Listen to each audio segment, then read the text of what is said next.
Hola, hola, ¿qué tal? Muy buenas, ¿qué serán? Días, tardes, noches, según el momento, la hora, donde sea y la hora que sea que estén escuchando este podcast de Fórmula G. Como ya saben, este podcast destinado a la Fórmula 1 para hablar sobre lo acontecido durante el fin de semana y sobre todo la carrera de cada gran premio de la temporada 2025 de la Fórmula 1. Como siempre, su servilleta, el mismísimo Ched, pero no puedo estar yo solo porque como siempre, más que mi hermano, mi brother, claro que sí, me tiene que acompañar para hablar y para analizar todo lo que ha sucedido.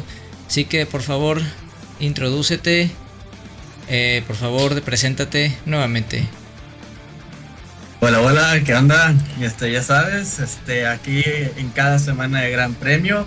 Y vaya que hay noticias, si viven debajo de una cueva y no están actualizados el día de Fórmula 1, pues resulta que eh, los dos cambios, digamos, que se han realizado en este año de pilotos, lo hemos, digamos, de cierta manera, no predecido, pero claramente de acuerdo a sitios oficiales, pero han sucedido en pocas palabras, así que Han aquí sucedido David, sucesos. exacto, los hemos, ¿cómo se dice?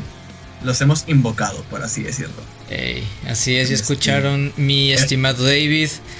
Pues ya nos platicarás conforme vaya avanzando este podcast con más detalles sobre lo que ha estado pasando durante el transcurso de estos días, por supuesto.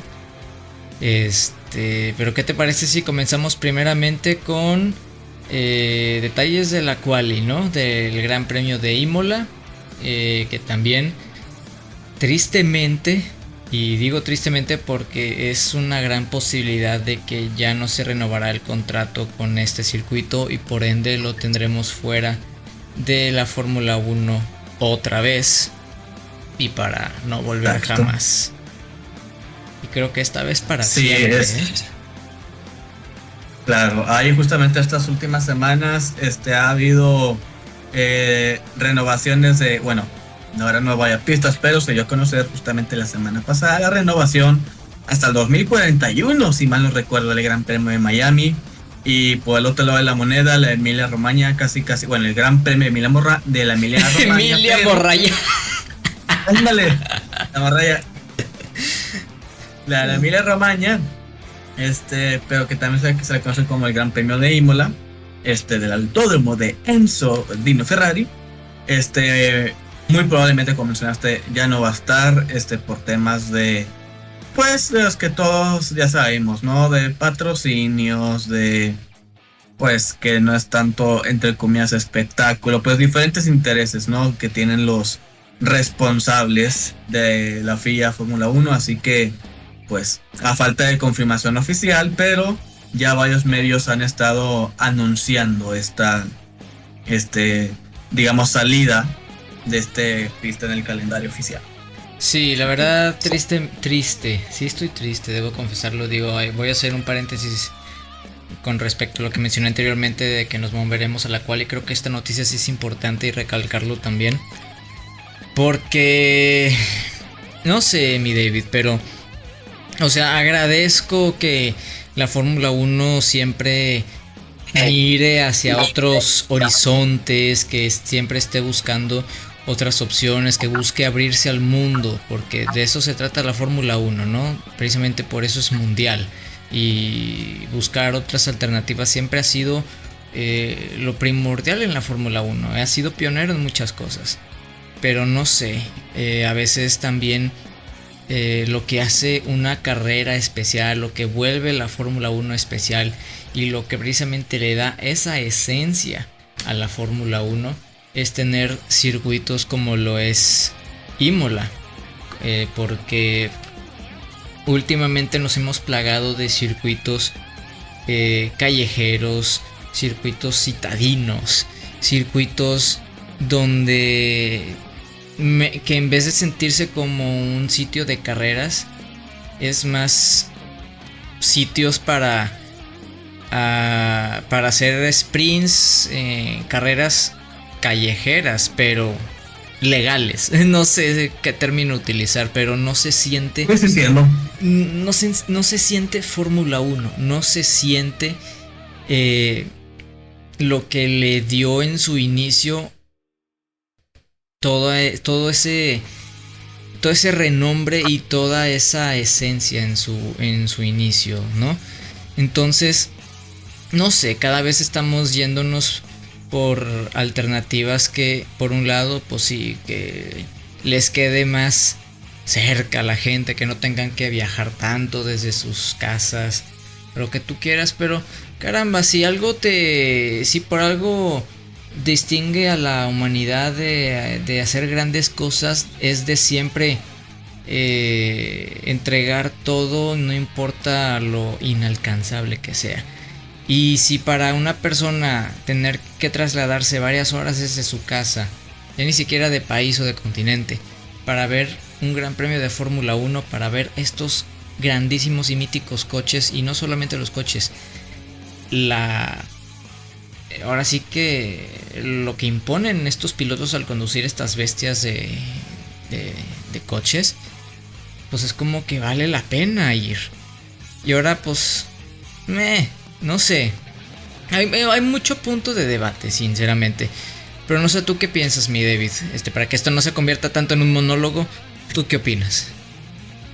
Sí, no, sí, en parte estoy de acuerdo contigo. Creo que también un factor importante por lo cual ha habido muchas carreras, digamos, semiurbanas, es por el coste, ya que si es más costoso realizar directamente un circuito únicamente, si ya no solo de Fórmula 1 como tal, pero pues únicamente para fines deportivos, ¿no? Porque pues lo que es, a ver, digo de memoria, no todos, pero Bakú, Singapur, ¿qué más? Azerbaiyán, pues es Bakú, Azerbaiyán, ¿y qué más hay? Pistas, o sea, como que justamente es más barato realizar, ¿no? En pocas palabras. Sí, y digo, Miami.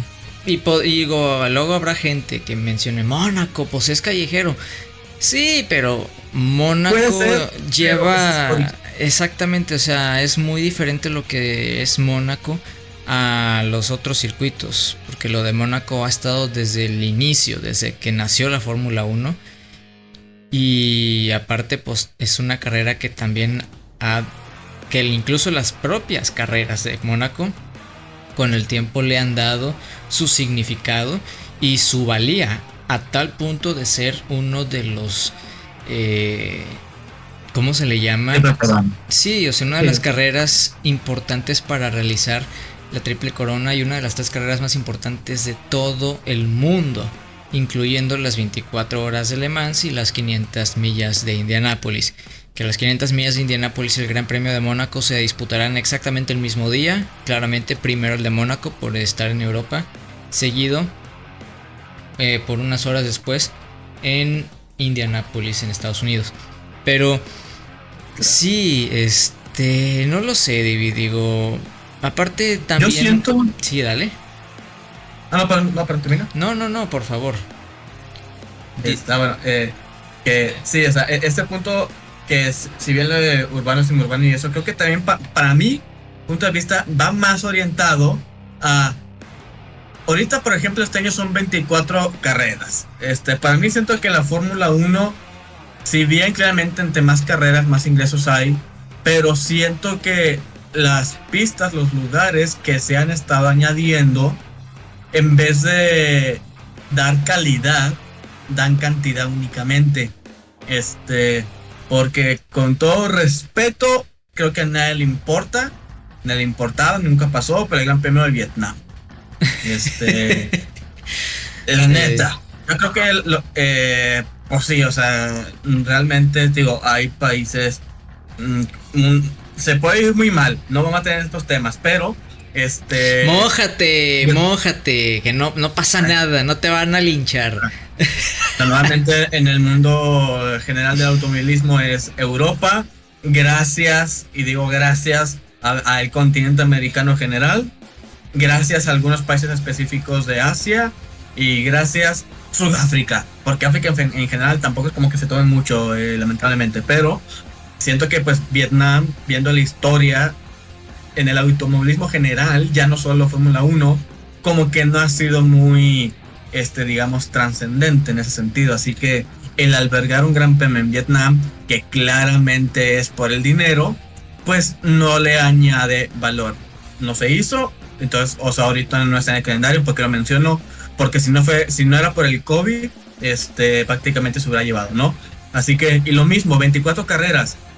Entiendo que hay pistas históricas, por ejemplo, hay 2 carreras en Italia, claro, pero Monza e Imola, que a fin de cuentas son gran premios, son circuitos que con el largo del tiempo, pues, son un legado.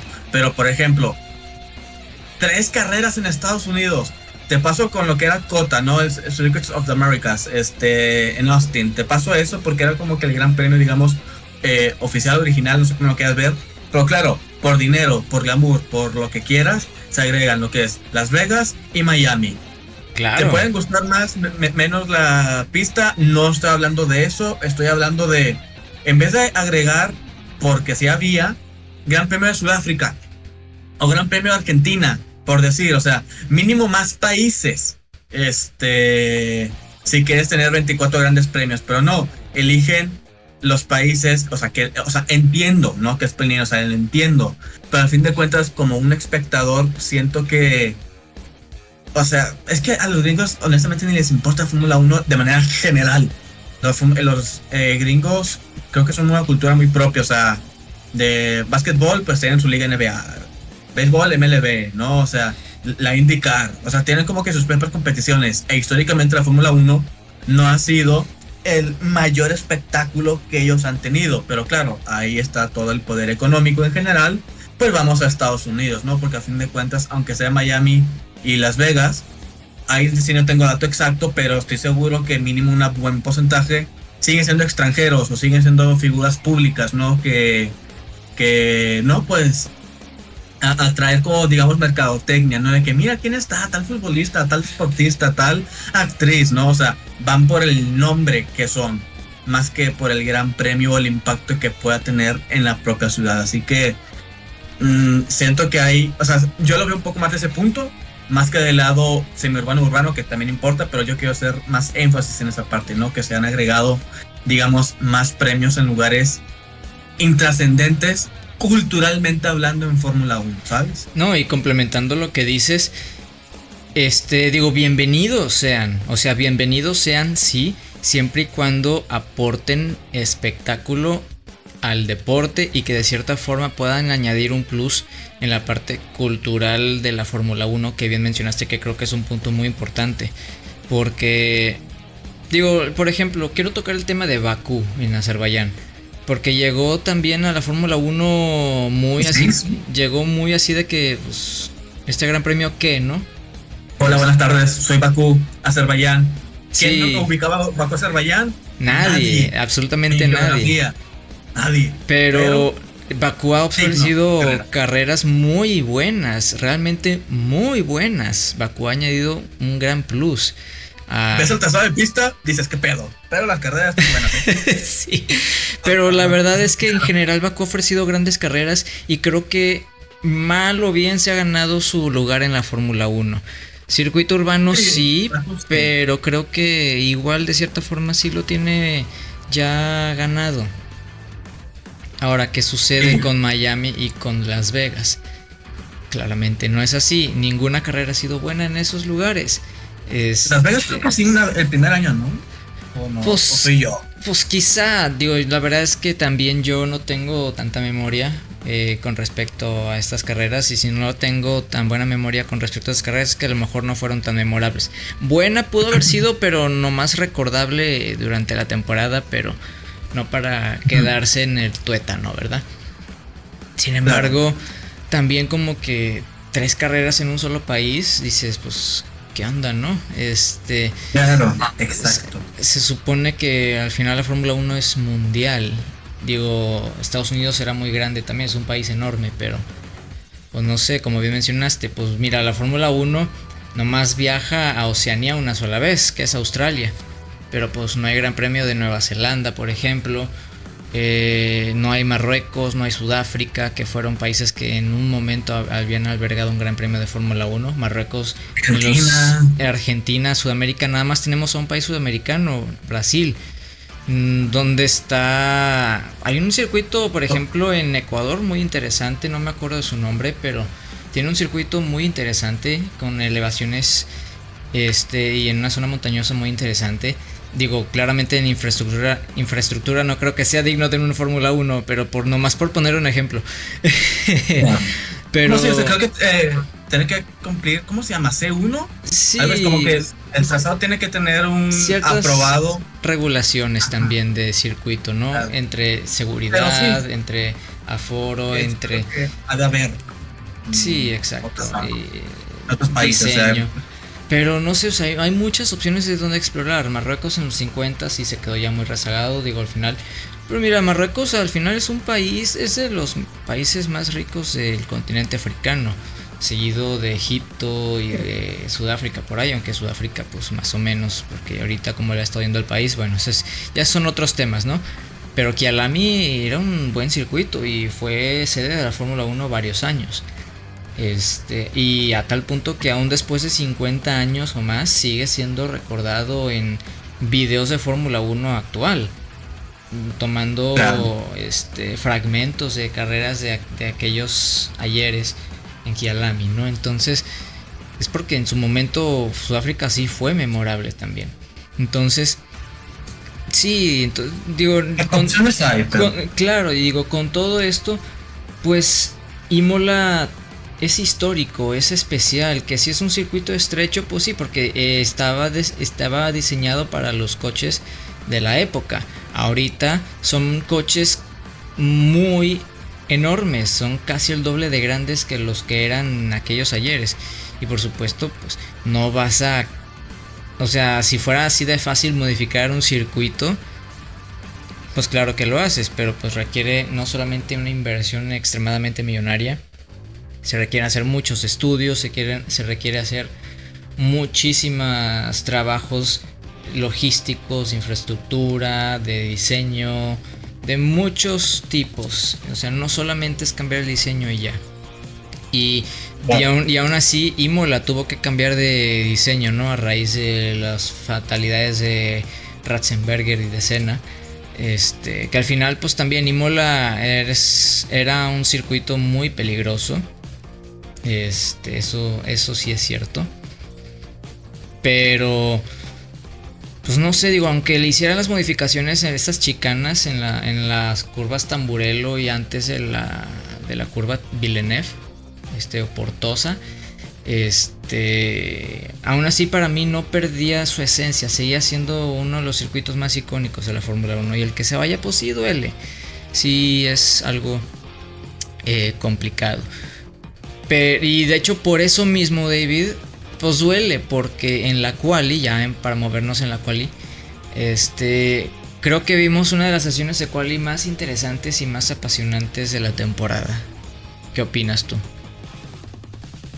Sí, realmente aquí sí vimos ya no solo un dominio de un solo equipo como era McLaren en todas las carreras, a clara excepción de repente que Red Bull, exactamente Max, quitaba una que otra pole, pero en general sí vimos una sesión muy pareja y también con varias sorpresas, no solo para la pole position, porque digamos que para una vuelta hubo cierto equipo que se notó una gran mejora, no sé si me está siguiendo, que ese equipo de la gran mejora eliminó a otro equipo de la Q2 a la Q3 en el último intento.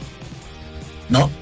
¿Sí? ¿No? Sí. ¿Sigues? Sí. ¿Sabes de qué equipo hablo? ¿Era de Irlanda? Haas. No. Hablamos de los verdecitos. Es que me quedé pensando es que ya estoy pensando en polémica, discúlpame. Pero sí, ya sabes que a mí me encanta tirar la... Bueno, ese es otro punto. Ese es otro tema. Los Aston Martin, güey, los Aston Martin. que adelantarme tantito digamos, en la línea del tiempo, de la Q2 a la Q3, los últimos coches en dar la última vuelta antes de que se acabe el tiempo eran los Aston Martins, que estaban en ese momento pues fuera para la Q3, ¿no? No sé, 12º, tercero, etcétera, ¿no? Esa X, pero estaban fuera. Y los dos Ferrari estaban novenos y décimo respectivamente. Así que dices, ok, Aston Martin son los últimos en ir. Pueden eliminar tal vez a un Ferrari. Creo que era Hamilton, que era el que tenía pues peor tiempo. Y primero pasa Alonso, si mal no recuerdo. Y pum, elimina al primer Ferrari. Y luego pasa Stroll. Y pum, elimina al segundo Ferrari. Así es. Así que para la temporada que estaba haciendo, los Aston Martin sacar de la clasificación, eliminar a Ferrari, que ya sé que tampoco es la gran cosa Ferrari, pero sigue siendo Ferrari. Digamos que se fue una, pues vaya sorpresa, porque digo, no solo un piloto, los dos pilotos, así que esa fue una de las, digamos, sorpresas que hubo en esta clasificación de Imola.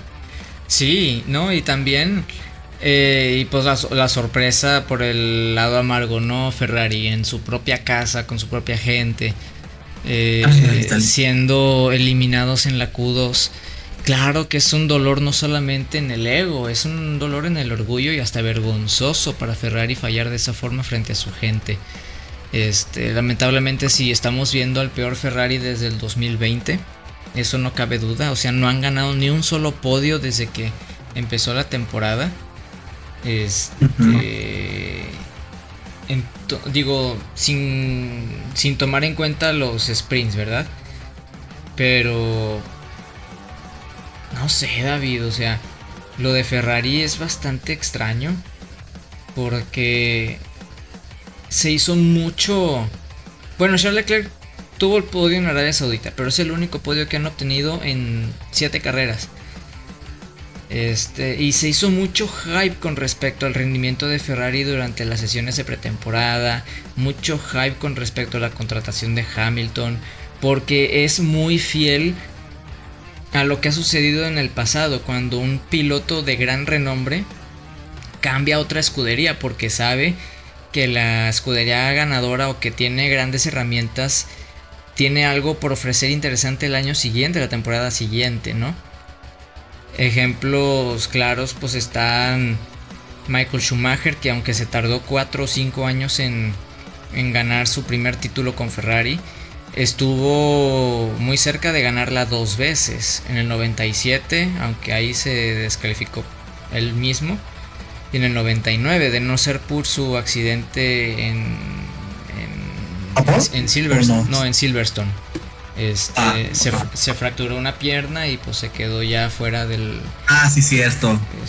De la temporada del 99. Pero el 97 y 99 fueron temporadas donde Schumacher fácilmente pudo haber ganado el título sin problemas. Pero pues bueno, entre circunstancias ajenas y propias de él, pues ya no pudo hasta el 2000 y ahí llegó sus victorias. Si no, el ejemplo también de Ayrton Senna con Williams en su momento. Y 2 veces, cuando se fue a McLaren 1 y luego después cuando se fue a Williams 2. Y así nos vamos atrás y atrás. Entonces, pues yo creo que es más doloroso aún ver a Ferrari caerse de esa forma. Y digo, adelantándome un poco, pudieron resolver bien durante la carrera, pero aún así sigue siendo más de lo mismo. Y sí, Aston Martin, pues siendo Aston Martin, ¿no? Y también en la carrera. La contraria. Exactamente, o sea, es impresionante la Fórmula 1. Como dice Alonso, perdón, que dijo, soy el hombre con más mala suerte del mundo, creo que dijo. No, o sea, escuché ese audio y se me partió el alma. Neta, me duele por Fernando Alonso porque no solamente es en las carreras que ha tenido esta temporada, que ya son 3 veces en 11ª posición, que se queda a las puertas de los puntos. Es también en cada vez que ha cambiado de equipo. O sea, ahí va desde Ferrari. Sí. Tuvo su oportunidad en 2012, sí, pero cuando se fue a Ferrari, la temporada fue un absoluto desastre. Y cuando tuvo una oferta de Red Bull, justo la temporada siguiente, que en la que pudo haber participado Alonso en Red Bull si hubiera aceptado su oferta, tienes a Vettel y a Weber peleando por el mundial 4 veces seguidas. Y luego McLaren, se va Alonso McLaren después de que McLaren era otra vez el protagonista. Aunque más o menos hay algo de paréntesis, porque en 2013 sí se cayeron muy gacho con Button y Pérez. Pero pues al final es McLaren y nunca esperas que tuvieran lo que tuvieron después. No sé, digo, también me da mucho dolor por Fernando Alonso, porque a sus 44 años de edad, para mí se me hace impresionante que sea capaz de manejar estos coches como si fuera un atleta de 20 y tantos años. Porque estos coches estos coches te exigen demasiado físicamente. O sea, estos coches no te exigen lo que estos coches exigen demasiado comparado a lo que hacía hace 10, 20, 30 años. Que claro, cada uno tenía sus particularidades físicas, pero no había un estricto seguimiento de estar en forma constante para estar 100% física y mentalmente como es ahorita. Y Fernando Alonso a sus 44 años es capaz de eso todavía. Y la verdad es que Fernando Alonso es mucho más piloto que el coche que le están ofreciendo. Y lamentablemente lleva siendo así desde hace 12 años. O sea, desde 2013, 2014. Entonces, yo no sé cómo Fernando Alonso tiene todavía la motivación de hacerlo, pero si lo tiene es porque realmente ama este deporte. Y por eso me duele. Sí, te digo, lo que también yo repito en cada podcast, pero y dilo. Para mí la razón por la que Alonso se está quedando en Aston Martin es porque el siguiente año confía en que con Adrian Newey y el nuevo cambio de reglamento Aston Martin pueda ser pues claramente mucho mejor que de lo que es ahora. O sea, ya creo que ir peor ya sería o muy mala suerte o yo qué sé, pero esa es la razón por la cual Alonso está soportando todo esto, porque sabe que el siguiente año por lo menos puede rendir frutos, ¿no? Pero claro, se tiene que comer todo esto que está pasando ahora, que lo podemos confirmar todo, o sea, no es cosa del piloto. De manera general, claramente hay un porcentaje que implica el piloto, pero pues pero bueno, no lo puede hacer todo. Todos lo hemos visto. Si ven algunas carreras que pudo haber ido mejor, peor, etcétera, errores como todos, pero aún así eso no implica que el coche es lo que es y está para lo que está. Y o sea, si bien claramente no era como en 2023 o 22, 2023, sí. Cuando fue cuando sonó mucho la 33 y que la 33 y que la 33. Yo estaba con una ilusión enorme de ver la 33 de Alonso nuevamente. O sea, pero las 3 temporadas de Aston Martin que ha estado Alonso, o sea, desde 2023 hasta ahorita, 2023 y 2024 empiezan puntuando y después se caen a pedazos. 2025 ahora sí que empezaron desde abajo y quién sabe cómo les vaya en lo que resta de la temporada. Pero Alonso anotó 5, 6 podios en 8 carreras. Las primeras 8 carreras había anotado 6 podios. Y después de eso solamente anotó 2 podios. Solamente 2 podios más, que fue en Sao Paulo, así es, y en Países Bajos. Y peleando por puntos, ya no peleando por podio, peleando por puntos. O sea, después de Mónaco, en donde quedó segundo, después de Canadá, en donde quedó segundo, y Austria, donde quedó quinto y peleó en sprint, de ahí se fue para abajo el equipo totalmente. Y luego, comenzando la temporada 2024, las primeras 6 carreras, las 6 en puntos. Después de Miami, hecatombe total, pero brutal, o sea, increíble. Y ahorita Alonso empezó su peor temporada desde el año 2017. Ese fue su peor comienzo jamás visto, o igual comparable con la de 2015, que no puntuó hasta el Gran Premio de Gran Bretaña en 2015. Pero pues es más de lo mismo otra vez. 2 retiros seguidos, luego 11, 15, 11, 15 y 11. Entonces que Mónaco va a ser 15. Ojalá no. Que sea un 5. Que quede quinto. Que quede quinto lugar como ese quinto lugar en clasificación que tuvo en la Emilia Romagna. Como una forma de compensar eso, ¿no? Pero pues sí, tristemente lo de Alonso pues ya ni se diga, ¿no? Y digo, volviendo con la de la quali, porque también quiero apuntar la cantidad de errores que vimos de muchísimos pilotos. Es sin duda también la más accidentada que vimos en toda la temporada. Por lo mismo que el circuito de Emilia Romagna no tiene escapatorias de asfalto, es pura grava y pasto. Pisa tantito el pasto, pisa tantito la grava y ya perdiste tu vuelta. O sea, ya el coche no te perdona errores.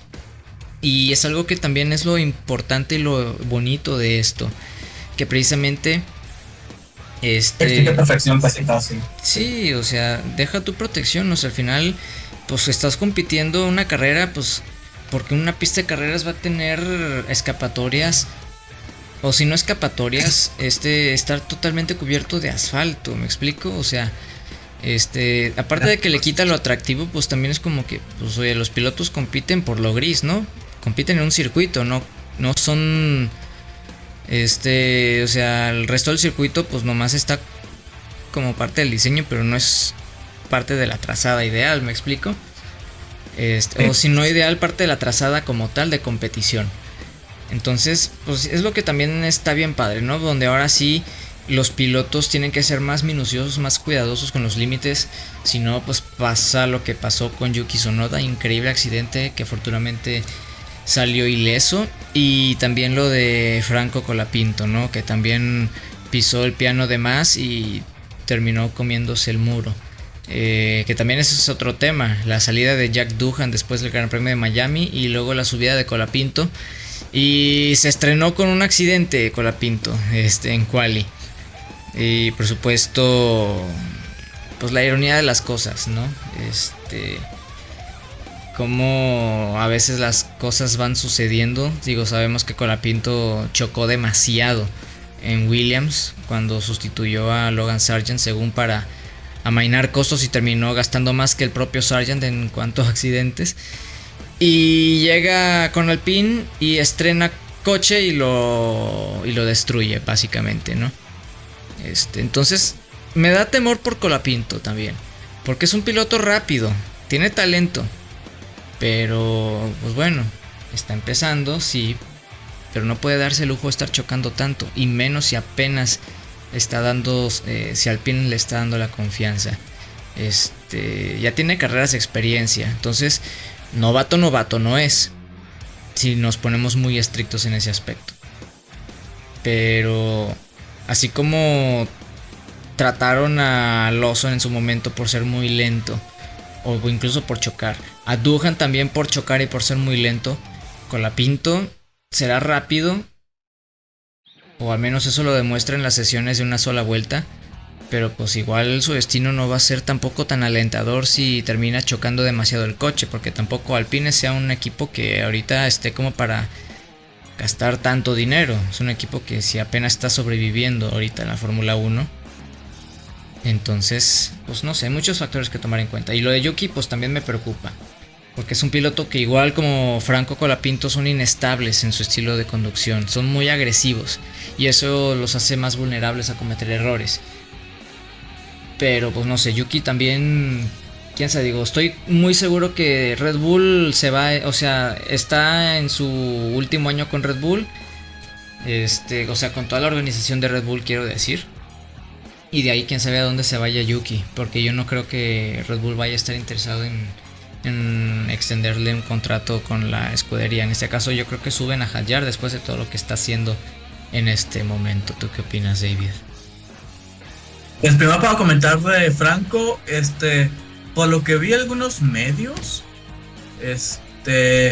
también se rumorea en esa parte que, al igual que Doohan, Franco Colapinto tiene contrato para de unas cuantas carreras. En cuanto se acaban, digamos, ese periodo de carreras, creo que son incluso 6, 5 o 6, algo así, eso me suena un poco, pero digo, lo que vi. Y que el supuesto, en caso de que llegaran a cambiar, sería Mick Schumacher. Sí, pues Mick Schumacher está con Alpine en el campeonato de resistencia. Digo, también sería razonable, ¿no? Aunque lo de Mick Schumacher no estoy tan convencido. El propio Schumacher quedó muy disgustado con la Fórmula 1 por la forma en cómo lo sacaron de ahí. Y también de la forma en cómo lo trataron, porque también la verdad es que es un campeón de Fórmula 3 y un campeón de Fórmula 2 y le das el peor coche de todos, donde claramente no podía hacer absolutamente nada para mostrar su valía, y aún así logró sacar algún y que otro punto. Pero cuando tienes un coche tan limitante como lo es Haas, o como lo era Haas, porque ahorita pues son más competitivos que antes, aunque no tanto del todo. Pues no lo sé, brother. Sí dudo, porque también sí. ¿Esos son los rumores? Claro. Digo yo nomás para complementar ese comentario que dices, ¿no? Porque si vuelve Mick Schumacher a la Fórmula 1, para mí es como que la verdad ni te molestes, porque estás corriendo con Alpine. Es actualmente el peor equipo si quitamos a Sauber, porque Sauber está para llorar, o sea, es lo que le sigue, es el doble de peor que Alpine, y Alpine es un coche relativamente lento, o sea, es un coche que de verdad es lento, o sea, para que Pierre Gasly ni siquiera pueda puntuar bien con este coche, y Pierre Gasly es alguien rapidísimo y muy talentoso, lo demostró varias veces con Toro Rosso, Racing Bulls, como lo quieran llamar. Pues es más de lo mismo. Entonces pues Mick Schumacher creo que nomás estaría clavando el último clavo en su ataúd en la Fórmula 1 si regresa, al menos con Alpine. Prefiero que mejor se quede en el WEC, que tampoco es que le esté yendo tan de maravilla, pero no lo está haciendo mal. Pero yo creo que sería más doloroso verlo en la Fórmula 1 nomás para estar otra vez fuera de los puntos, porque Mick Schumacher merece más que eso. O sea, Mick Schumacher, y no solamente por el apellido, o sea, es también por los méritos que ha hecho. Porque él se ha ganado a pulso su lugar en la Fórmula 1, pero pues cuando pues Ferrari te da la espalda, cuando te dan el peor coche, y cuando la propia gente incluso empieza a compararte con tu papá, y tienes la presión encima, pero no tienes la forma de cómo demostrar ese talento, pues al final dices, pues qué chingados hago, ¿no? Y perdón por mi francés, pero no sé, David, yo creo que sería más de lo mismo. Pues sí, o sea, al final digo, son rumores, no hay que adelantarnos, prácticamente es la primera carrera que vemos con la Pinto y ya estamos viendo de sustituirle, pues tampoco es el plan. No, por supuesto que no, o sea, y no es por demeritar a Colapinto, pero si el caso... El contrato, claro, o sea, es lo que hizo el contrato, en ese sentido, ¿no? Sí, o sea, porque si es lo mismo que Duhan, o sea, 6 carreras, pues sí, o sea, es como que una comparación de rendimiento, o sea, no me funcionó Duhan, bueno, vamos a ver con Colapinto, tampoco me está funcionando Colapinto, pues bueno, vamos a intentar con Mick, aunque pues al final la fórmula o el resultado para mí va a ser el mismo, pongas a quien pongas, si el coche no da, el piloto no tiene mucho que hacer. Es lo malo también cuando la Fórmula 1 es mucho o es casi todo se centra en diseñar un buen coche. Que al final la Fórmula 1 siempre se ha tratado de eso, y eso se aplaude porque han sido los pioneros en la innovación de ingeniería automotriz, en tecnología y demás. Y no sé, pero como últimamente es más difícil la Fórmula 1 que en años anteriores o en épocas anteriores, en términos de rendimiento, en términos de fiabilidad y demás, como ahora ya rara vez los coches tienen problemas de fiabilidad, o rara vez los pilotos tienen accidentes, y en las que antes pues sí abandonaban bastante, sobre todo por problemas mecánicos eléctricos. Pero pues en equipos pequeños había carreras en donde estos equipos pequeños de la nada sacaban rendimiento de quién sabe dónde, de Saturno. Y ahorita es muy raro ver eso incluso. O sea, si un equipo es malo, es malísimo de forma constante en prácticamente todo el calendario. En algún y que otro circuito a lo mejor tendrá más o mejor rendimiento que otro, pero tampoco es como que para que esté peleando por puntos. Y aún así eso que se puntúan los 10 mejores de la carrera versus lo que era hace 30, 40 años que nada más puntuaban los primeros 6. No sé, son épocas distintas, son momentos distintos, son épocas, tecnologías, materiales distintos. Pero no sé, aún así yo veo más complicado la época actual de Fórmula 1 que como era antes con respecto a los equipos y o pilotos denominados underdog. Si se les puede decir así, por supuesto. Claro, sí. No, sí, entiendo.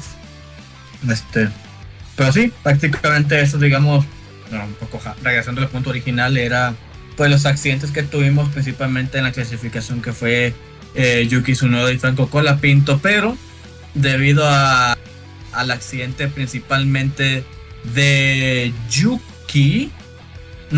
de Franco, luego se me corrige, creo que sí fue de Franco. Fue de Franco, así es. Cuando se hizo el accidente de Franco, más bien, bueno, cuando chocó Franco, era justamente terminando la Q1. Y en ese momento Oliver Bergman estaba terminando de hacer su vuelta. ¿Qué pasa? ¿Qué pasó? Yo me acuerdo, lo voy a contar como yo lo viví. Accidente de Franco, ponen bandera roja. Bergman ya estaba en su vuelta, aunque a punto de terminar. Creo que ya estaba, si no ya en el tercer sector, estaba a punto de empezar el tercer sector. Fue como que, pues bueno, ¿no? Habrá, pues, desacelerado, habrá, pues, abortado la vuelta, ¿no? Aunque el choque no haya estado en su sector, pero pues si es bandera roja, bandera roja. Bueno, pasaron como 10, 15 segundos aproximadamente desde que pusieron la bandera roja, al menos en la transmisión. Y vemos que pasa Bergman y ¡pum!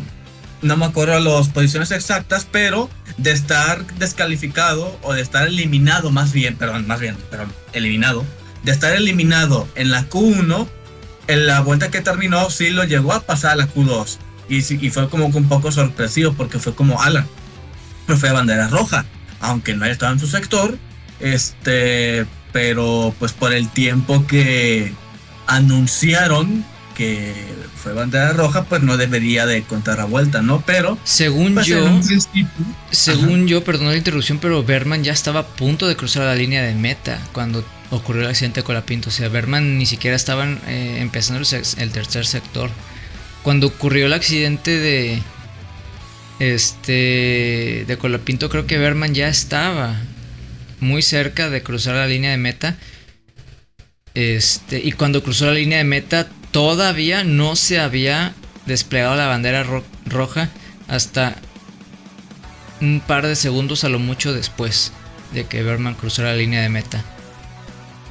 Sí, o sea, y puede, o sea, en esa parte puede que tenga razón, y fue lo que varios se sorprendieron porque al final la FIA decidió quitarle el tiempo por la bandera roja y se mostró o se comprobó que digamos, relativamente para hacer Fórmula 1, hay relativamente los pocos metros antes de pasar la línea de meta, no sé si se puede decir 100, 50, no sé exactamente el dato exacto, pero ya esa última curva, la recta final, antes de llegar a la línea de meta,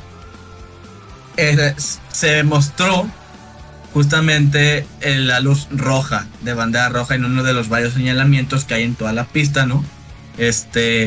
Y por esa parte, digamos que, pues fríamente hablando, objetivamente hablando, no sé cómo decirlo, pero al sí mostrarse esa luz roja antes de que pasara Bergman, por eso se le quitó la curva, se le quitó la vuelta. Si bien, pues Bergman no lo pudo ver a tiempo porque, pues como tú dices, estaba prácticamente en el último sector, o sea, no te lo esperas tal vez. Y sí, o sea, se puede entender esa justificación o esa parte, pero digo, al final por esta parte si existe el reglamento, más justo, menos justo, lo entiendo, pero al final, dentro de las miles de inconsistencias que puede tener la FIA, pero para este punto, creo que sí tiene que ser, digamos, pues sancionable. Sí, se le puede decir así. Mira, yo estoy en desacuerdo, porque el Berman sí cruzó la línea de meta después. O sea, cruzó la línea después. Cruzó la línea de meta antes. Perdón. De que se prendiera la luz roja. Porque estaba. Es que no, si estaba uno antes, por eso le quitaron la curva. No, es que eso fue. Es que aquí te va. Eso fue lo que declaró la FIA. O sea, una cosa está lo que muestra texto la FIA. En tal segundo le picaron al botón de las banderas rojas para que se activaran y así indicarle a los pilotos que por favor redujeran la velocidad porque la sesión se ha suspendido por la bandera roja. Pero ¿qué pasó? Primero la sesión había terminado, la Q1 ya había finalizado. Berman estaba cruzando la línea de meta. En la línea de meta estaba el semáforo con bandera, con las luces encendidas de que ya se acabó la sesión. Y hay como un cuadro rojo al lado que se mostró en el onboard de Berman cuando él ya había cruzado la línea de meta. Habían mostrado dos imágenes, los foros de discusión, donde comparaban precisamente el momento en el que Berman estaba a punto de cruzar la línea de meta y cuando Berman ya cruzó la línea de meta. Y la luz roja es fija, no es parpadeante, es fija. Comparado a las banderas amarillas, que esa sí parpadea. La luz roja, esa no parpadea. Por eso yo difiero, mi David, porque estoy muy seguro que a Berman sí le hicieron una injusticia y sí le robaron esa vuelta. O sea, en mi punto de vista, Berman no debió ser sancionado. Ahora, el otro punto es, ¿por qué Haas no apeló ante esa decisión? Porque lamentablemente los equipos tienen que pagar para apelar una decisión de los comisarios o de los directores de carrera o como lo quieras llamar. Y a veces, o la gran mayoría de las veces, la FIA termina por desestimar la apelación de sus decisiones. Entonces es como dinero gratis para ellos y dinero perdido para la FIA. Palabras más, palabras menos. No sé qué tanto hubiera cambiado en el resultado. Al final Haas nunca se mostró rápido en la carrera. Pero al menos creo que por méritos pues Berman lo logró, ¿no? La Q2. Pero al menos en las imágenes que me pareció ver, tomando en cuenta lo que vi yo personalmente en los foros de discusión, para mí Berman sí fue robado. Pero pues al final son inconsistencias, como bien mencionas, de la FIA. Al final nunca terminan por ponerse de acuerdo, terminan por sancionar, a veces sí, a veces no. Que si lo de Berman es sancionable o no, pues al final no lo sé. Para mí no era sancionable, para mí Berman sí cruzó la línea de meta antes de que la bandera roja se mostrara. Otro detalle que mostraron también es que al parecer cuando los comisarios o dirección de carrera oprimieron el botón para la bandera roja, no se encendió inmediatamente. Y es por eso creo que hay el detalle documentario, mi David, de que por eso Berman sí debió ser sancionado, porque en el momento que ellos actuaron para el botón de bandera roja fue antes de que Berman cruzara la línea de meta. Sin embargo, estas luces no se prendieron hasta después, unos segundos después, que esos fueron el factor principal del por qué Berman en las imágenes de la cámara on board del coche de él se muestra que en efecto sí cruzó la línea de meta antes de las luces rojas. Y es donde entra precisamente el debate. Y bueno, ¿y qué culpa tiene el piloto? Como bien mencionaste hace rato. No sé, hay mucho de donde rascar de ese aspecto. Yo creo que se entiende de ambas partes, tanto de Berman como de dirección de carrera. Y si al final es un problema de software, pues entonces arregla tu maldita tecnología, arregla tus malditas máquinas. O sea, no es posible que la Fórmula 1 vanguardia de tecnología y demás no sea capaz de arreglar unos cables y unas luces, por favor. Pues sí, o sea, bueno, a final de cuentas, pues el debate puede seguir y seguir, ¿no? Al fin de cuentas, lo hecho está. Exacto. O sea, sí, digo, al final nosotros opinamos, ¿no? Digo, al final de cuentas, también acá la gente que nos está escuchando, si quiere, puede dejar sus comentarios y sus puntos de vista con todo lo que ya hemos estado hablando. Al final de eso se trata, ¿no? Dejar puntos de vista, ya que la gente lo interprete como cree que hace mejor sentido según su criterio. Así como lo estamos haciendo aquí, sin problema, sin pedo alguno. Pero pues son dos caras de la moneda que fácilmente pueden chocar, digamos, ¿no? claro, sí, o sea, a fin de cuentas, a ver, puede haber una única respuesta correcta, pero pues siempre puede haber este pequeño, debate, ¿no? Claro. ¿No? Esto, pero sí, pero eso, digamos, fue entre los accidentes bueno, el de Tsunoda, que fue, digamos, o sea, no afectó a nadie más, pues accidente, bandera roja, pues se reunió la sesión, pero por el accidente de Colapinto fue donde pasó todo este tema con Berman, y eso fue, digamos, las controversias principales en cuanto a la clasificación. Luego ya, bueno, fue después o sea, eso fue Q1. En la Q2 fue lo de Aston Martin y Ferrari, y para la Q3 pues fue una también sorpresiva, como mencionaste al inicio, si regresamos hace, no sé, 20 minutos, pero fue en la Q3, ahora sí, una clasificación muy, muy cerrada, ¿no? Para la pole position.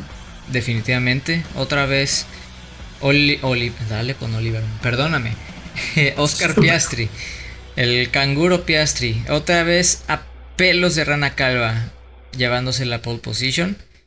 Detrás de un Max Verstappen que con tremendo tractor que tiene hace maravillas que solamente un tetracampeón del mundo puede hacer. Y la verdad, felicidades, no solamente para Max Verstappen, sino también por realmente los tanates que le pone para poner el carro al límite y no cometer errores. Recordemos, Max Verstappen en sus inicios cometía muchísimos errores. Era un piloto sumamente inestable, más inestable que Yuki Tsunoda, más inestable que Franco Colapinto, que Logan Sargent. O sea, no saben la cantidad de accidentes que Verstappen tenía en sus inicios en la Fórmula 1. Y con el tiempo fue madurando y con el tiempo fue perfeccionando esa técnica. La velocidad ya la tenía. Desde legua se notaba que era alguien un fuera de serie. No más, pues necesitaba encontrar un equilibrio. Tenía demasiado talento. Nomás necesitaba controlarlo. Suena muy cliché como en las películas, ¿no? Cuando ves un superhéroe, un héroe con muchísimo poder, pero tiene que aprender a domar ese poder o esas habilidades. Encontrar un equilibrio para poderlas saberlas explotar al máximo. Y creo que es lo que estamos viendo con Verstappen desde que ganó su primer título mundial, donde ahí perfeccionó absolutamente todo y es donde llegó a su prime, que aún así después de 4 años, 5 años después, sigue estando en su prime, tiene 28 años de edad. Entonces, no sé, para mí es una maravilla verlo conducir. Es placer puro, es arte lo que hace Max Verstappen con ese Red Bull. Super Max, Super Max, super. Bien, pues sí, al final todo esto fue otra de las genialidades de Max. Si bien no se hizo la pole position, quedó segundo lugar, pero lo que hizo en la carrera fue digno de un campeón mundial, no solo campeón, un multicampeón mundial. Que quizás suene un poco absurdo, un poco como que nada, pues varios pilotos hacen varios movimientos porque fue destacado, porque pues si tomamos en cuenta la pista que Imola, poco paréntesis, a pesar de que en esta carrera en verdad vimos varios adelantamientos, cuando históricamente en esta época moderna no había tantos. Ey, Así exacto. que teniendo esto, ajá, sí. No, digo, o sea, decía como sí, o sea, en efecto, o sea, la Fórmula 1 actual no da pie a que se pueda rebasar en un circuito de las características de Imola y hemos tenido la mejor carrera de Imola desde que regresó a la Fórmula 1 y de las mejores carreras de lo que va de la temporada 2025. Fácilmente en el podio. Entonces, digo, Sí, si de esa forma Imola se despide de la Fórmula 1, yo creo que ha sido una despedida digna digna. de seguir. Exactamente, Sí. es digna. Es para rendirle honores, no sé, aplausos, por así decirlo, ¿no? Digo, tampoco fue acá una carrera a nivel Brasil, a nivel Sakir, a nivel Arabia Saudita, digo, perdón, Emiratos Árabes, Abu Dhabi en 2021, ¿verdad? Este, pero sí fue una buena carrera, que al menos durante el resto de la temporada sí va a ser memorable. Y memorable porque, caray David, la incertidumbre que dejó los neumáticos blandos que Pirelli implementó, el nivel de desgaste que tenían impresionante, lo que causó precisamente dudas en los equipos y en los estrategas sobre qué compuesto usar y de cierta forma qué estrategias manejar durante la competencia. Y al final prácticamente ningún equipo usó los neumáticos blandos al ver que simplemente no rendían. Todo Claro, era, no, era neumático medio o neumático duro y tan. sí, y también, bueno, también hubo pues esos virtual safety car y safety car que hizo que algunos equipos cambiaron tantito su estrategia, pero lo que se pensaba que podía ser únicamente de una parada en pits, hubo varios equipos que incluso intentaron dos, no solo por safety, o sea, por safety car pararon en pits, pero ya tenían la idea de parar por una segunda vez. Así que como que también esa duda, incertidumbre de nos quedamos con una o si vamos por dos, es lo que también hizo esta carrera, digamos, más interesante en tema estratégico, ¿no? Sí. Pero sí, mira, o sea, a fin de cuentas, no es para rezar antes, no es para terminarlo, o sea, lo que hizo más fue lo de la primera curva prácticamente, tomando el contexto que mencionamos antes de cómo es Imola, y también tomando en cuenta un poco el historial, fríamente hablando de, no lo relacionado a la primera curva, las primeras curvas, pero pues, si no, claramente haciendo algo súper ilegal, sacándole de pista o cosas así que últimamente vemos, no, fue totalmente un rebase limpio, puro y duro, frenando más tarde, tomando el exterior para luego tomar el interior, y seguir por esa, digamos, curva rápida. Y ese movimiento es lo que siempre ha destacado Max en ese punto de yo me voy a arriesgar, voy a hacer casi un kamikaze, y si me sale bien, ya la hice. Porque yo creo que si Piastri se hubiera quedado adelante esa primera curva, yo creo que Piastri hubiera ganado la carrera. Así se las pongo. Bueno, casi seguro, a como está el ritmo, pero bueno, eso fue un movimiento de campeón del mundo por parte de Max, y creo que esa es la diferencia, que por más que si gana ya sea cualquier McLaren en esa temporada, yo creo que aún así por eso todos nos damos cuenta, todos decimos que aún no están 100%, digamos, en su mejor nivel los pilotos de McLaren. O sea, siento que aún tiene ese, digamos, potencial por mejorar, y Max lo que está haciendo, que aunque sí también puede mejorar Max por el nivel que está mostrando, se nota que es totalmente superior a cualquier otro piloto. Sí, lo de Max es impresionante. Esa maniobra que hizo a Piastri es digno de ponerse de pie y de quitarse el sombrero. También Piastri admitió que se durmió, que se confió.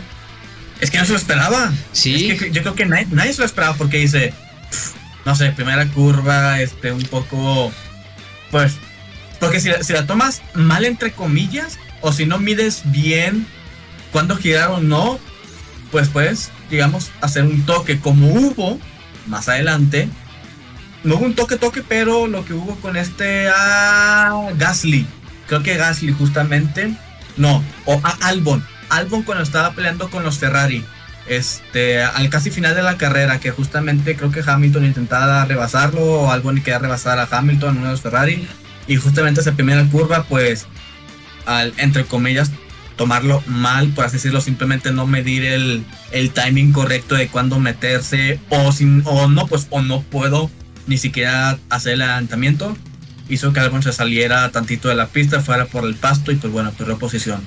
Pero justamente eso Max lo hizo perfecto. O sea, yo creo que por eso no se esperaba Piastri eso, porque influyó mucho también el arranque. Digo, Max y Piastri arrancaron mal, no reaccionaron rápido al apagón de las luces del semáforo. Russell estaba más rápido, sí.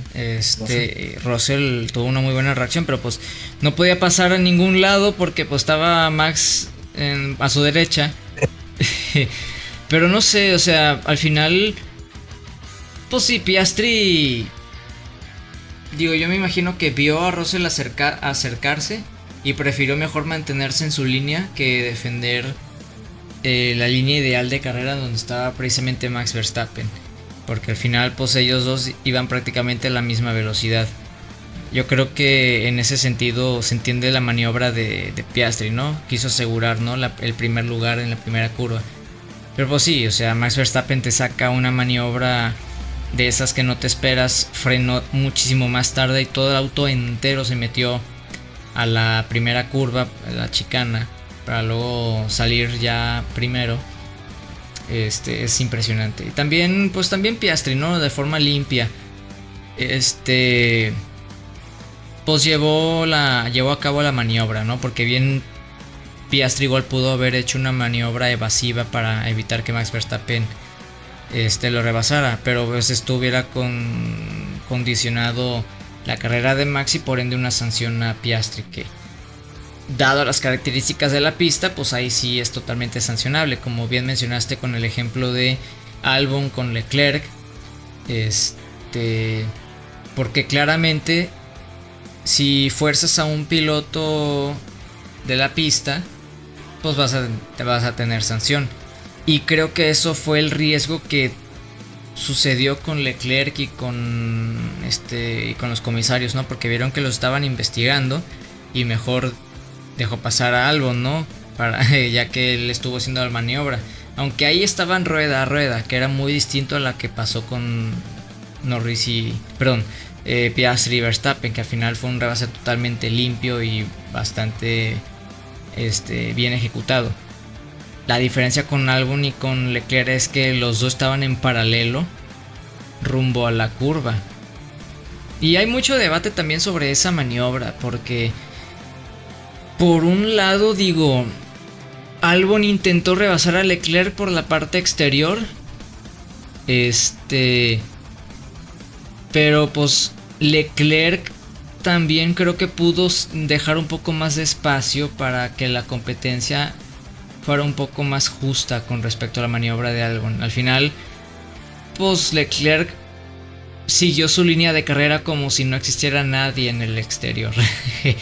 Y yo creo que por eso los comisarios empezaron a investigar y al final Ferrari dijo, Leclerc, devuélvele la sanción a Albon, por si acaso, ¿no? Porque al final una sanción de 5 o 10 segundos lo relegaba fuera de los puntos sin problema.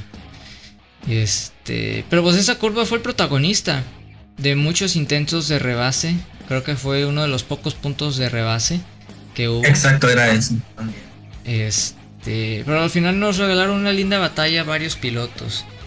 Y sinceramente estoy pues muy agradecido, ¿no? Con el espectáculo que nos dieron y por la forma en cómo los pilotos entregaron lo mejor de sí. O sea, la carrera fue de muy buena calidad también en cuanto a talento de los pilotos. O sea, mostraron buen nivel en general. Y creo que lo más sorprendente de todo esto, mi David, es, ¿qué crees? ¿Qué? Finalmente Liam Lawson completó una carrera sin tener sanción. Y tú todo desmotivado porque tú queriendo hablar mal de Lawson. Exactamente. Pero no se me hizo esta vez. no, aún se puede hablar mal de él, porque ok, si bien no tuviste penalización, pero no estuviste ni de cerca al ritmo de tu compañero de equipo. Eso sí es cierto. Sigue siendo un piloto realmente lento y sigue siendo muy hocicón. Y perdón otra vez por la expresión, pero sigue hablando de más. Sigue abriendo la bocota. Yo no sé qué nerfeada tuvo Lawson, porque mostró un gran talento y lo suficiente como para quitarle el asiento a nada más y nada menos que a Daniel Ricciardo. O sea, sacar de la Fórmula 1 a Daniel Ricciardo, dices, wow.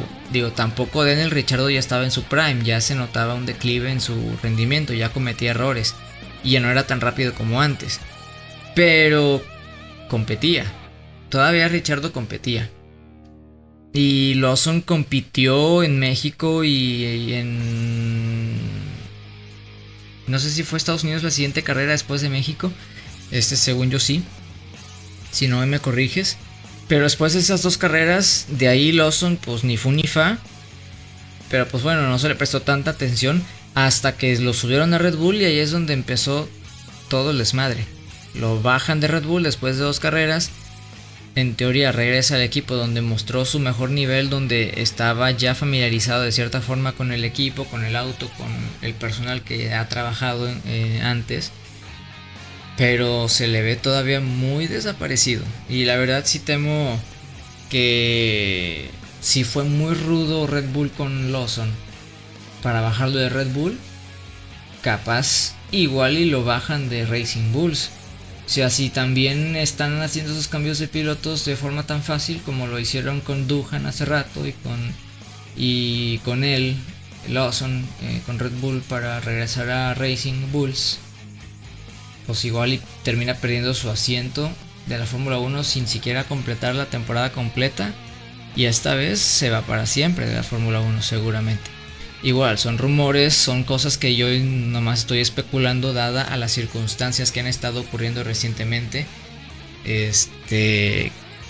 Pero pues no sé, David, o sea, fuera del lado de que no es de mi agrado Lawson por muchas razones, pero pues sí me preocupa su situación, porque no es normal que esté mostrando un nivel tan bajo. Si lo comparas con un rookie al 100% como lo es Hadjar, que está no solamente clasificando en Q3, sino que también está sacando puntos y que está literalmente cargando el equipo en su hombro. Y que si no fuera por Hadjar, Racing Bulls no estaría actualmente en la 8ª posición de constructores. Que es una posición baja, sí, pero pues al final de cuentas pudo haber sido peor, exactamente. Pero pues ahí está Hadjar sacándole puntos a un coche que nomás tampoco no da de sí, pero definitivamente se nota que es más rápido que los Aston Martin, es más rápido que Alpine y más rápido que Sauber. Entonces, para pelear por puntos sí tienen. Que se las ven complicadas, pues sí, porque tienen a Williams y a Haas metidos. Pero calidad tienen. Pero pues no se ha visto con Lawson. Pues ya veremos qué le deparará el futuro a Lawson. Al final, estos últimos años creo que de manera general tampoco para extendernos demasiado. Pero creo que estos últimos años hemos visto cómo ya los equipos, digamos, tienen menos... Creo que son dos cosas a la vez. Menos paciencia y a la vez más opciones. Porque dices, tú no estás rindiendo no estás rindiendo a la expectativa que nosotros queríamos. Bueno, tenemos un piloto reserva que ya sea o en Fórmula 2 o exclusivamente reserva. Pero digamos, tenemos a alguien más perfectamente que te puede reemplazar, ¿no? Así que entre esos dos factores principales, pues siento que ya ahora es más fácil este cambio de pilotos como quizás sucedía antes, pero al terminar el año, ¿sabes qué? No estás con nosotros, pero bueno, o sea, se acaba el año, acabas el año, ¿no? Sí. Pero ahora ya vemos que no, ya Si antes era por lo menos mitad de temporada, que es lo que hacía Red Bull casi únicamente. No, pues mitad de temporada, pues cambio. Gasly, Albon, no sé si le tocó no con Red Bull, pero el cambio de pilotos a mitad de temporada con Racing Bulls, de Breeze, o sea, lo veíamos a mitad. Ahora no, ahora es 5 o 6 carreras, lo que es, ya tampoco ni un tercio, es un cuarto, o sea, ya, como que ya el resto de los equipos se ha dado cuenta, digamos, de digamos, ¿Sistema? ay, sí, no sé qué palabra utilizar. Ajá, se puede decir sistema, ajá, de que dices, pues no me rindes, bueno, thank you, next. Así que, pues sí, ya. Sí, perdón, es que en gran parte, complementando lo que dices, se debe a que esta generación de pilotos rumbo a la Fórmula 1 es muy talentosa. O sea, sinceramente, en mi opinión, yo pienso que tenemos, yo creo que aún una era dorada de pilotos actuales de mucho talento. Y claro, hay pilotos que están ahí nomás sobrando, pero son de que serán 3, 4 pilotos de 24 que están compitiendo en la Fórmula 2. De ahí los otros 20, entre más y menos, con sus cualidades. Y de esos 20 con talento nato, al menos 6 son los que definitivamente sí tienen la capacidad para estar en un Fórmula 1. ¿Qué sucede?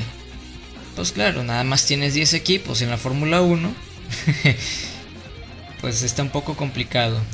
La verdad, yo adoraría mucho ver una parrilla de 24 pilotos, como mínimo. Ya ni siquiera 26, porque creo que ahorita en la Fórmula 1 actual sería muy desproporcionado.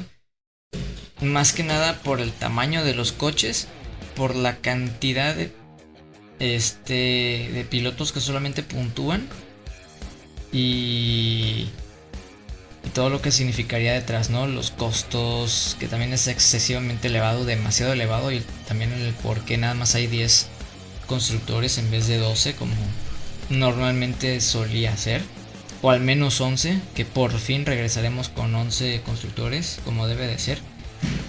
Pero también se debe a eso, entre pocos lugares, pocas vacantes y mucho talento. Y claro, en la Fórmula 1 también hay pilotos que pues ya la verdad es que bye bye. Tenemos a pilotos como Lance Stroll, que pues nomás ya bye bye, pero pues bueno, ya sabemos que tiene palancas. No sé si Nico Hülkenberg también ya es un piloto que para mí ya está muy reciclado. O sea, Pues está rindiendo, o sea, para mí está rindiendo mejor de lo que podía parecer de acuerdo a su edad. sí, o sea, es que mal piloto no es, pero también lo mismo, o sea, se fue de la Fórmula 1 2 años para regresar a ser último, ya ni siquiera pelear por puntos, me explico. Nico Hülkenberg tiene mucho talento en categorías de resistencia. Creo que él ganó las 24 horas de Le Mans, si mal no recuerdo, en su palmarés. Pero, o sea, este piloto mostró un talento impresionante en todas las categorías de promoción, increíble. O sea, casi que era un próximo campeón del mundo y pues mocos, no ha logrado ni un podio en toda su carrera de la Fórmula 1. Pero pues sí, o sea, aún, pero pues a mí lo va a conseguir, yo confío. Mira, si logró un séptimo lugar con Sauber en condiciones adversas, ¿qué le impide conseguir un tercer lugar también con condiciones adversas? Si no, pregúntanle a Alpine en la temporada 2024 en Brasil. O sea, imposible imposible no es, pero las posibilidades. Pero el cambio de Audi también puede cambiar todo. Si es que ya ahora con el renombramiento de Sauber a Audi cambian las cosas. Todo puede pasar. Es que es lo interesante. 2026 va a ser un cambio impresionante. Es donde nos va a dar mucho hype y expectación de todo tipo. Pero no sé, también ya siento que Hülkenberg, pues al menos, pues como que bye bye, ¿no? Y Y de ahí, pues bueno, Alonso se podría decir también, ¿no? Pero pues vamos a esperarnos a 2026. Yo verdad sí quiero ver a Alonso en 2026. Y ya si no le va bien, pues ya mejor, pues bye bye. 45 años y celebramos tu carrera deportiva por ser la más longeva de todos los tiempos. Y a pesar de que estuvo más de la mitad de su carrera peleando en equipos pequeños y sufriendo por X o Y razón, no le quita el mérito de ser un piloto con un gran talento, muy rapidísimo, con sus 2 títulos mundiales más que merecidos, que bien pudieron haber sido 3 o incluso 4. O sea, mínimo hay 3 pilotos que al menos las gracias ya les deberías de dar en la Fórmula 1 actual. Pero bueno, también hace falta, hace falta más plazas. Pero pues ya veremos qué sucede. Y bueno, pues la tortilla se invirtió. Los Ferrari quedaron cuarto y sextos. Los Aston Martin quedaron fuera de los puntos. Los 2 Williams lograron sumar puntos otra vez. Max Verstappen se llevó la carrera. Los 2 McLaren en el segundo y tercer lugar, con Oscar Piastri en tercer lugar. Se vio muy desafortunado por el Virtual Safety Car y posterior Safety Car, así como los Aston Martin y otros pilotos que apostaron por las 2 paradas, que sinceramente yo no sé por qué pararon en la vuelta 8. Yo ni siquiera en la vuelta 12 o 13, que igual era bien temprano, pero en la vuelta 8, mi David. No. Pues yo creo que justamente eran uno de los pocos equipos que dijeron, pues vamos a 2 paradas. Vamos a quitarnos esta porquería de neumático para también a la vez intentar un super undercut. Pues sí, que no terminó de funcionar del todo, ¿verdad? Pues bueno, pues esta mala suerte del safety y del virtual, ¿no? Sí, que al final siempre son incertidumbres que puede pasar, como al pobre Norris. Creo que al Norris fue el virtual o fue el safety, no, creo que fue el safety, ¿no? Fue el safety car, así es. Cuando literalmente paró y a la siguiente vuelta fue el safety. O sea, ahí sí fue la mayor mala suerte de la historia. Exactamente. Es lo que más da coraje cuando estás entrando a pits o cuando vas saliendo de pits y llega la bandera amarilla. Es lo más tristísimo. Lo peor que te puede pasar en las carreras. De la categoría que sea. Me imagino los de FIA más o menos. Si fuera Mac, los de la FIA, jajaja. Pero era Norris su favorito. Y es como que no. Ahora el protegido fue desprotegido. Exacto. Al protegido ahora le cayó el tiro por la culata. Bueno, tampoco así, pero. No, igual George Russell se vio muy desfavorecido por eso. Hay dos equipos, o sea, quizás no tantos. O sea, Russell fue de los de que estaban más arriba. Pero de lo que hubo mucho cambio fue de la zona justamente media baja. Donde se notó principalmente el cambio. Justamente, pues Aston Martin, ¿no? Que tuvo esos problemas. Bueno, problemas sí, / también mala suerte. Y el lado contrario, beneficio, pues fueron los Ferrari. O sea, al final de cuentas, parte de lo que fue el Gran Premio de Imola, que sí hubo más adelantamientos de lo normal. Pero también fue esta parte del safety y del virtual que, si bien aparecieron para algunos equipos en el momento adecuado para poder cambiar neumáticos, pero aún así hizo que se moviera esa parte de lo que estaba previsto, ¿no? Porque siento que, aunque hubieran adelantado un poco más, pero siento que hubiera estado la carrera muy monótona, si se puede decir así, como que, llevaba para en pits, todos igual, hizo undercut, overcut, bueno, pero estas 2 intervenciones yo creo que realmente sí hizo mover las cosas más, siendo el safety, o sea, justamente el último que salió, haciendo que pues todos salieran, digamos, pues pegaditos, así que de cierta manera nos pudo dar este espectáculo de decir, todos juntitos, pero pues por ejemplo Hülkenberg, que ahorita quedó 12º, pero creo que cuando estaba el safety estaba o 9º o 10º, pero estaba en punto, así que estaba en 10º lugar, así es.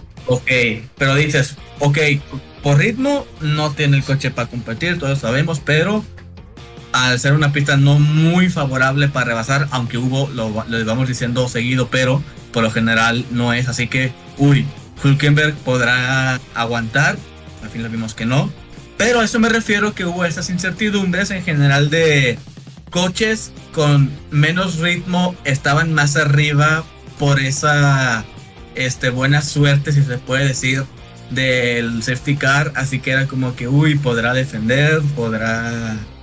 si no rebasar, yéndose a otro caso, que fue el Ferrari, que sí pudieron, o sea, al final sí fue, una buena carrera, ¿no? Estas dos, pues, incidentes, ¿no? Al final de cuentas son incidentes, un safety y un virtual, pero nos dio emoción, así que se aprecia. Sí, al fin de cuentas es parte de las carreras, esas incertidumbres en cuanto a estrategia, el timing con las banderas amarillas. Exacto. Timing. Pues es un poco de todo, es lo que vuelve mágico las carreras, porque es apostar por las estrategias. Por eso son estrategias y por eso tienes plan B, plan C, plan D, porque tienes que tomar en cuenta todos los escenarios posibles. O sea, literalmente estudias cualquier escenario. Tienes que estudiar, si ocurre una bandera amarilla temprano en la carrera, ¿qué hacemos? Si ocurre una bandera amarilla a mitad de carrera, ¿qué hacemos? O en medio del stint, o cuando ya es periodo de parada en... parada en pits.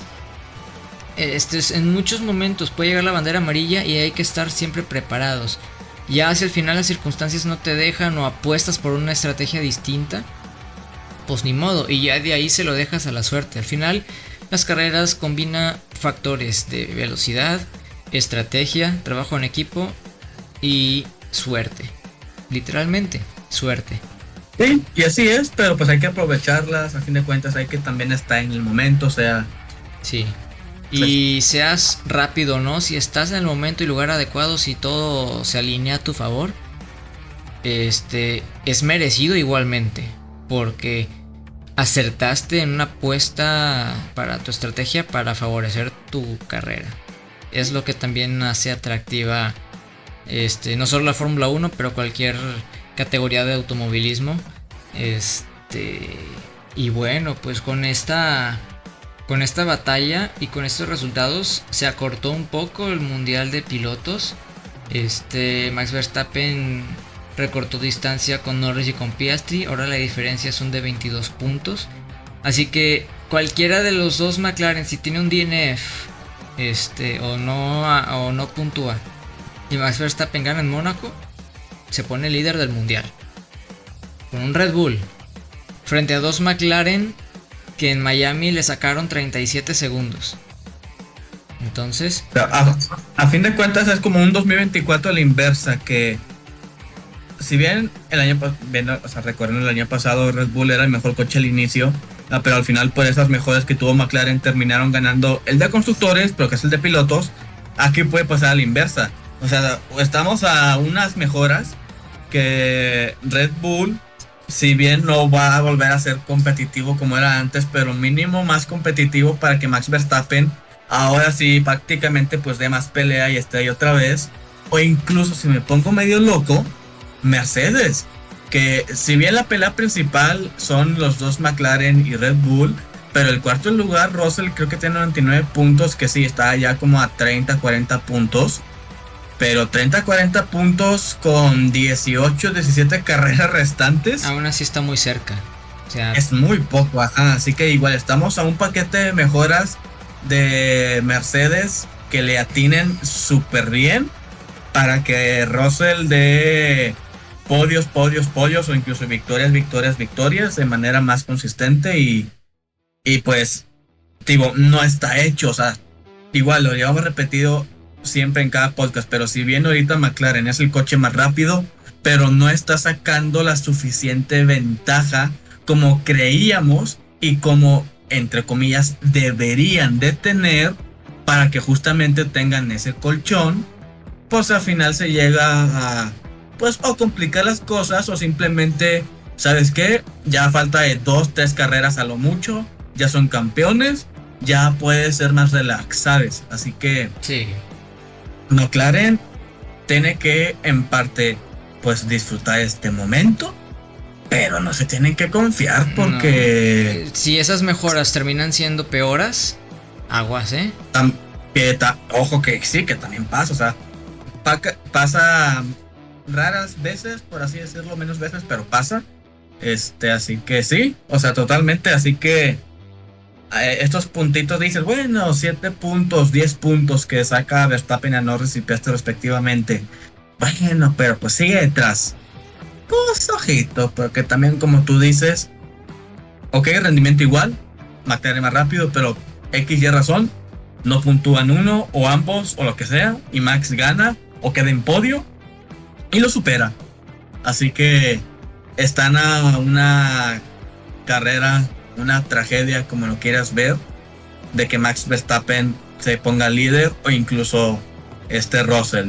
Así que pues también la temporada está siendo más interesante de lo que uno pensaba al inicio, que por lo menos hablo por mí, yo pensaba al inicio que no, pues súper contundente McLaren, que quizás en el campeonato de constructores sí, pero en el campeonato de pilotos está esta incertidumbre, esta emoción de cuidadito que no está tan claro quién puede ser campeón.